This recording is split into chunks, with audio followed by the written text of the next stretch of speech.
Assalamualaikum warahmatullahi wabarakatuh. Halo guys, kembali lagi bersama saya Dinda Novitasari. Jadi pada video kali ini saya akan membahas sedikit tentang pengaruh muka air tanah terhadap kestabilan lereng pada ruas jalan raya Cadas Pangeran Sumedang. Gerakan tanah pada umumnya dapat terjadi karena kestabilan lereng berkurang akibat degresi tanah, yaitu menurunnya sifat keteknikan tanah baik oleh faktor alam seperti meningkatnya curah hujan, adanya pelapukan, atau akibat aktivitas manusia. Bencana gerakan tanah sering menimbulkan kerugian infrastruktur dan terganggunya sistem perekonomian karena kerugian materialnya cukup besar dan bahkan dapat mengakibatkan korban jiwa yang tidak sedikit jumlahnya. Wilayah Indonesia sendiri merupakan daerah yang memiliki potensi bencana geologi gerakan tanah yang tinggi setiap tahunnya, terutama selama musim hujan lebat.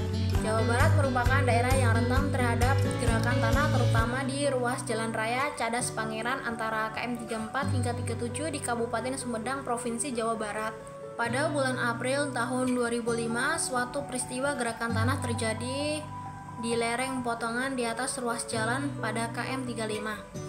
Gerakan tanah ini mengancam ruas jalan provinsi yang menghubungkan kota Bandung dan kota Cirebon.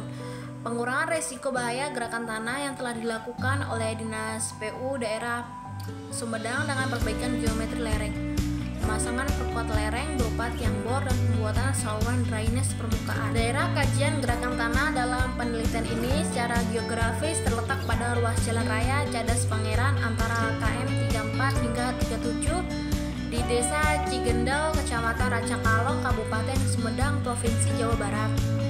Berdasarkan fisiografi, secara regional daerah ini masuk zona Bogor dan berdasarkan peta geologi lembar Bandung, daerah telitian ini tersusun oleh batuan hasil gunung api muda tak teruraikan.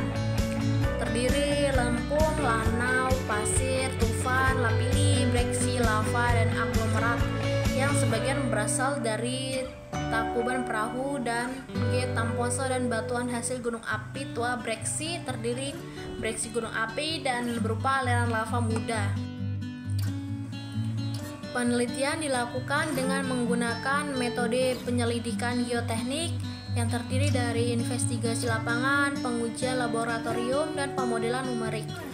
Kegiatan investigasi lapangan ini meliputi pemboran geologi teknik di dua titik masing-masing hingga kedalaman 13,5 meter hingga 22 meter, disertai uji nilai SPT setiap interval 1 meter dan uji sortir CPT di 6 titik dengan kedalaman maksimum 14 meter yang tersebar di sekitar lereng.